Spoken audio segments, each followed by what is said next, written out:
근데 이제 요 뭐 살배지 저항성은 이미 외국에서는 오래전부터 90년대 때부터 문제가 있다고 보고 됐어요. 근데 이상하게 우리나라에서는 2000년도 한 2010년도 몇 년도인가요? 우리나라 국내 연구자가 한번 서베이를 한 적이 있었습니다. 근데 그때는 저항성이 이렇게 크게 발달이 안 됐어요. 근데 이제 저희 팀에서 2021년도부터 조사를 해보니까 21년도도 사실 큰 문제는 없는 것처럼 보이는데 22년도, 23년도, 24년도 이제 올해는 조사를 못 해봤죠. 22년도에 거의 절정에 이르렀고 23년도에 상당히 높은 수준의 저항성이 발달이 됐다 이렇게 있는 걸로 저희가 결과가 나왔습니다. 바로 이제 이게 저희가 그 유전자 마커를 이용해가지고 분자 마커를 이용해서 플루바네이트 저항성이 얼마나 있는지를 조사를 한 겁니다.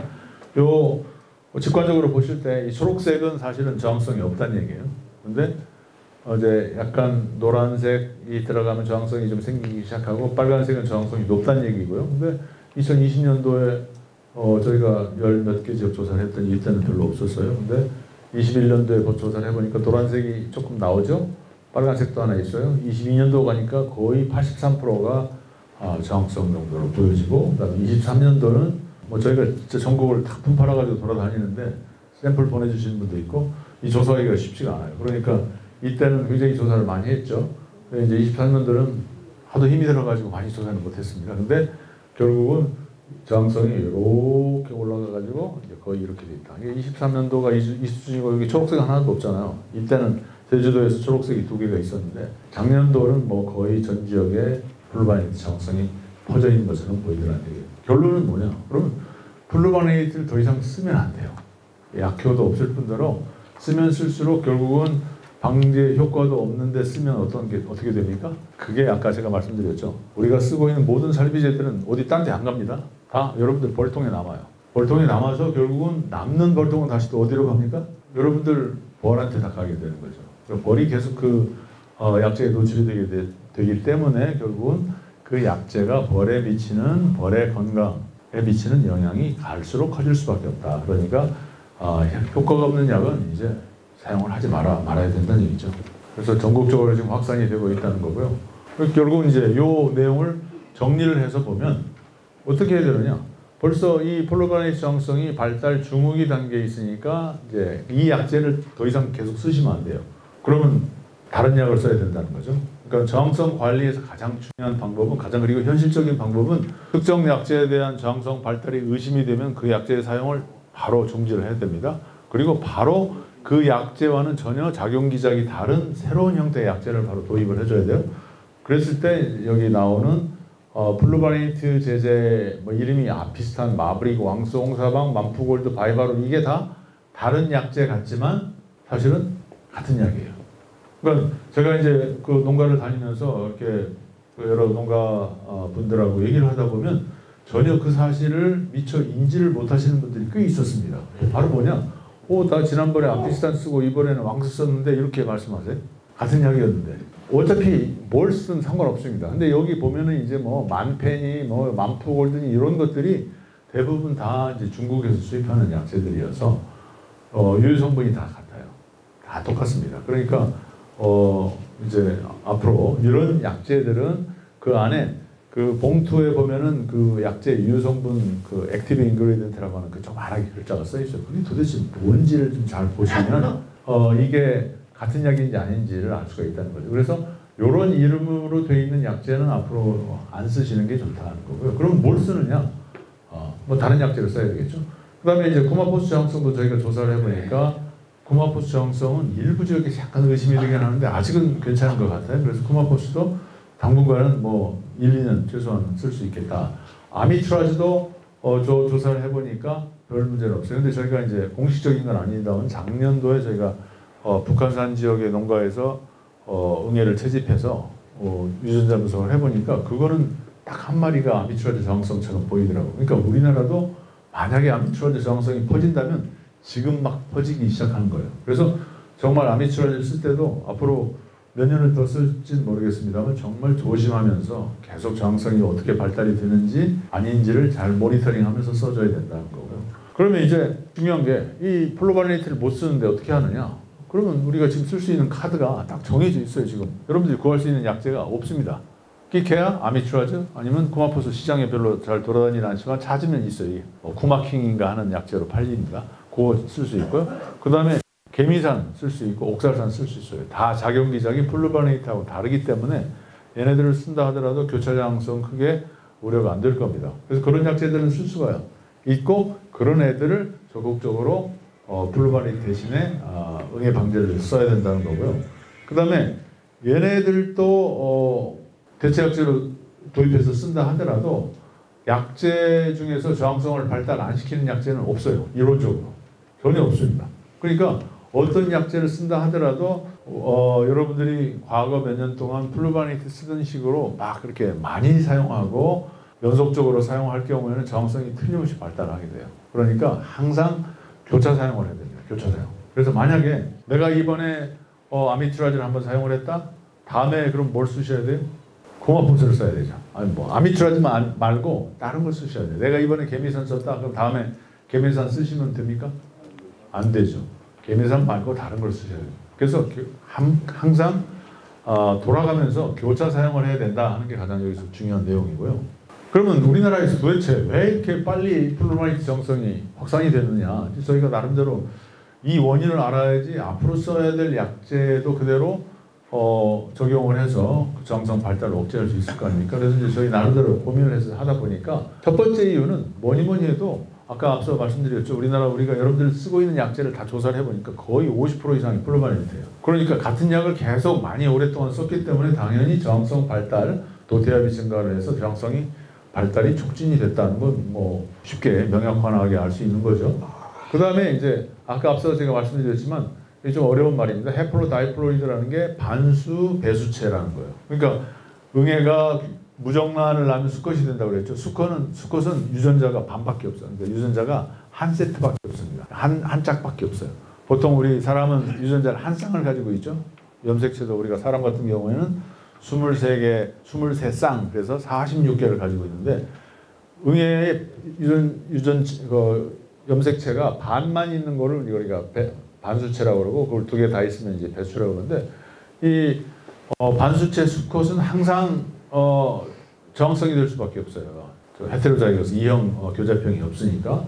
근데 이제 그러다 보니까 얘네들은 저항성 확산 속도가 훨씬 빠를 거라는 거고, 그 다음에 아까 말씀드렸던 것처럼 특이하게도 오빠하고 여동생하고 근친 교잡을 하는 그런 패턴을 가지고 있어서 훨씬 더 수월하게 저항성을 후대 개체에 물려줄 수가 있는 거죠. 그 다음에 이제 우리나라는 나라 땅덩어리는 적은 데 비해서 아카시아 개화기를 따라가지고 이동양봉을 많이 합니다. 남쪽에서 북쪽으로 많이 할 때 그때 돌아다니면서 계속 응애들이 섞이는 거예요. 이쪽 응애가 이쪽으로 가기도 하고 하다 보니까 어디 한 곳에 응애가 딱 고정되어 있는 게 아니고 전국적으로 금세 이게 확산이 될 수 있다는 거죠. 그 다음에 또 하나 이제 우리나라의 특이적인 게 최근에 저 어렸을 때만 해도 딸기는 6월 달에 먹는 걸로 알았어요. 근데 지금은 어떻게 먹습니까? 요즘이 딸기철이잖아요. 요즘이 딸기철인데 딸기 재배에서 꿀벌이 없으면 재배가 안 돼요. 다 아시죠? 그래서 항상 딸기 하우스에 벌통 하나는 들어가게 돼 있어요. 근데 저희가 옛날에 실험을 해보니까 벌통 하우스 온도가 15도 이상이 돼요. 그래서 벌들이 돌아다니면서 그 진짜 딸기 화분 얼마 되지도 않는데 그 화분 다 따가지고 진짜 알뜰하게 그 모아가지고 새끼를 기릅니다. 여왕벌이 산란을 해요. 그러니까 여왕벌이 산란하면 겨울철에 원래 우리나라 같은 온대지방은 겨울이 춥기 때문에 응애가 번식을 못해야지 정상입니다. 근데 어떤 일이 생겨요? 겨울철에도 딸기 하우스 안에서 응애가 나와요. 그럼 저항성 응애가 계속 새끼를 나가지고 저항성 새끼를 만들어내면 근데 이제 나중에 그 딸기 농가에서는 다 그 이제 벌통 다 쓰고 화분 매개 다 끝나면 이제 치우라고 얘기하겠죠. 그러면 원래 그거 했던 분들이 다시 가지고 가는데 벌이 그나마 좀 살아있으면 아깝잖아요. 그거 가지고 들어와서 살립니다. 여러분들 기술 좋으시니까 다 살려내요. 그때 결국 응애가 다 퍼져나간다는 얘기예요. 그래서 결국 우리나라만이 가지고 있는 겨울철 화분매개 봉군이 이제 만약에 재활용이 된다면 저항성 응애가 겨울철에 목숨 부지하고 살고 있다가 막 퍼져나가는 그런 이제 온실 역할을 해줄 수 있다는 거고요. 그 다음에 이제 아까 제가 말씀드렸던 이제 복잡한 얘기이긴 합니다만 저항성을 발달시키는 그 기작 말고도 제2, 제3의 저항성 기작이 있습니다. 저희 이제 실험실 조사를 해보니까 얘네들이 결국은 부가적인 저항성 대사 저항성 인자들이 또 저항성 발달을 촉진시켜서 결국은 우리나라 아까 제가 그 그래프에서 보여드렸던 것처럼 2020년도는 하나도 없다가 23년도는 거의 100% 포화가 되게 정말 3년 안에 아주 빠르게 저항성이 빠른 속도로 확산이 되게 만든 그 원인이 우리나라의 양봉 농가가 경험하고 있는 이런 특별한 환경 때문이 아닌가 이렇게 생각을 합니다. 그래서 이제 그러면 꿀버릉의 방제용 약재는 찾기도 어려워요. 그래서 이제 지난 50년 넘는 기간 동안 인간이 어렵게 찾아놓은 약재가 총 손가락에 다 꼽을 정도라고 얘기했었죠. 근데 그 중에서 거의 대부분이 외국에서는 이제 사용 금지가 됐습니다. 사용 금지는 아니고 효과가 떨어졌어요. 그쪽도 이제 지금 굉장히 당황하고 있습니다. 도대체 이거 1번도 못 쓰고 2번도 못 쓰고 3번도 못 쓰는데 그러면 도대체 뭘 써야 되냐 해가지고 이제 고민을 해요. 그러다 보니까 외국에서 도대체 응애 방제할 때 뭘 써야 되냐 해서 고민을 하다가 최근에 나온 게 이게 2018년도에 처음 나왔죠. 리튬 클로라이드, 그러니까 염화 리튬을 이게 이제 솔트 종류입니다. 염 종류예요. 요거를 꿀벌에 먹이니까 꿀벌은 끄떡없는데 그 먹은 꿀벌의 지방체에 간을 빨아먹는 응애는 막 죽더라는 거죠. 그래서 이제 그 조사를 해보니까 사실은 그 이후에 같은 연구팀이 조사를 했더니 꿀벌 유충에 이게 노출이 되면 꿀벌 유충도 크게 타격을 받아요. 근데 만약에 월동기 꿀벌에, 그러니까 지금쯤 월동하고 있잖아요. 거기에 우리 사양액 공급을 할 때 사양액에다 아주 낮은 농도로 염화리튬을 넣어주면 새끼는 없으니까 상관없잖아요. 월동 꿀벌이 그걸 먹고 응애가 다 죽더라는 얘기예요. 그래서 제가 아는 여러분들이 홍성에서도 이거 테스트를 하시고 또 몇 분들이 테스트를 하셨는데 저한테 개인적으로 연락 오기 진짜 효과 좋다고 얘기를 하시더라고요. 근데 이거는 이제 아직 공식화된 방법은 아니기 때문에 이걸 뭐 나라가 나서가지고 이거 겨울철 꿀벌응애 방제는 염화리튬을 쓰세요라고 할 정도는 아닙니다. 다만 이제 혹시라도 실험 정신이 있으신 분들은 여기 염화리튬 구해서 한번 아주 거기 권장량이 있습니다. 34 ppm의 양을 만들어서 이제 그 사양액에다 섞으라고 되어 있는데 이게 염이기 때문에 그 사양액이 잘 섞여요. 물에 잘 녹습니다. 그죠? 그래가지고 그냥 평소에 여러분들 그 사양액 공부하시는 것처럼 그렇게 주면 됩니다. 봉다리에 넣어서 주시든 아니면 줄을 넣어가지고 볼통에 넣어주시든 어떤 방식으로든 간에 요거는 한번 해볼 만한 가치가 있다는 거고요. 그 다음에 이제 몇 년 전부터 경남 지역에서 아사이노나피르라고 하는 요 마이트킹이라고 하는 이건 농업 그 식식성 응애 방제용으로 많이 쓰고 있는 약입니다. 요 약이 정말 효과가 있다고 그래가지고 많이 썼어요. 가지고 저한테도 이거 써도 됩니까? 문의가 굉장히 많이 오는데 전 처음에 제가 실험하기 본 전까지는 꿀벌에 대한 영향이 의심이 되니까 사용을 좀 자제를 부탁을 드릴게요 라고 했더니 그래서 막상 저희가 이제 테스트를 해봤습니다. 약을 구해가지고 꿀벌 하나도 안 죽어요. 꿀벌의 무독성입니다. 근데 응애는 더 안 죽어요. 꿀벌도 꿀벌이 안전하면 좋은데 응애를 죽여야지 쓰죠. 근데 응애는 뭐 그냥 아무리 담가놓고 안 죽어요. 안 죽으니까 많은 분들이 뭔가 오해가 있어가지고 이걸 이 약이 굉장히 비싸다고 그러는데 요 약을 썼다고 그러는데 절대 쓰지 마십시오. 이거 효과 하나도 없습니다. 그래서 요 약은 이제 아니고 그 다음에 아까 이제 제가 이 표를 보여드렸었죠. 표를 보여드리고 그때 그냥 요거 넘어갔습니다. 근데 펜페록스메이트라고 하는 약재가 있고 페나자킨이라고 하는 약재가 있어요. 이게 다 응애에 들어가면 응애의 호흡을 저해해주는 약재입니다.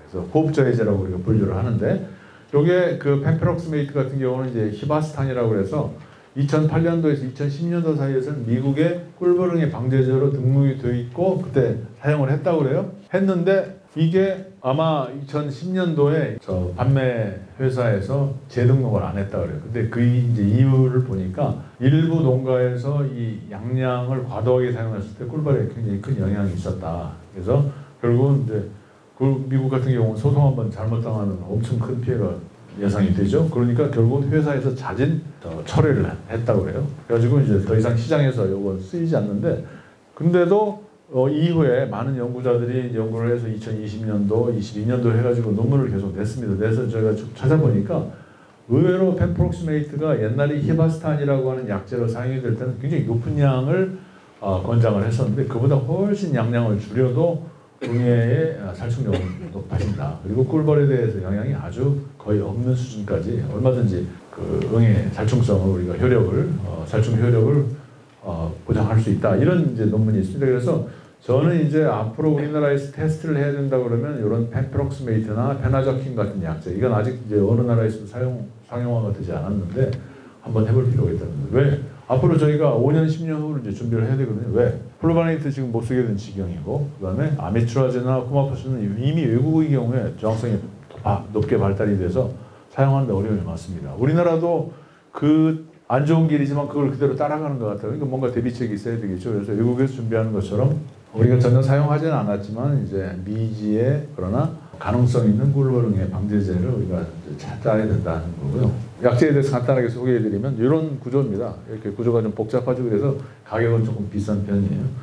여기 이제 펜프록스메이트고, 그 다음에 페나자킨 같은 경우는 이런 모양입니다. 근데 이거에 이제 응애 방제제로 지금까지 많이 사용하고 있고 지금도 사용하고 있습니다. 아까 펜프록스메이트도 마찬가지고. 그래서 사실은 뭐 여러분들이 지금 현재 뭐 할 수 있는 건 아무것도 없습니다. 이제 이런 거는 일단은 이런 약제들 페나자킨이나 펜프록스메이트가 과연 응애에 얼마나 효과가 있을지를 먼저 테스트를 해보는 게 중요하죠. 그리고 정말로 꿀벌에 영향이 없는지, 그게 완전히 100% 검증이 되지 않으면 쓸 수가 없습니다. 그래서 응애를 잘 적이는지를 보는 게 첫 번째, 그 다음에 꿀벌에 전혀 영향이 없는지를 보는 게 두 번째. 그래서 그 두 가지 조건을 완벽하게 충족할 때만 이 약제가 상용화돼서 쓰일 수가 있는 거죠.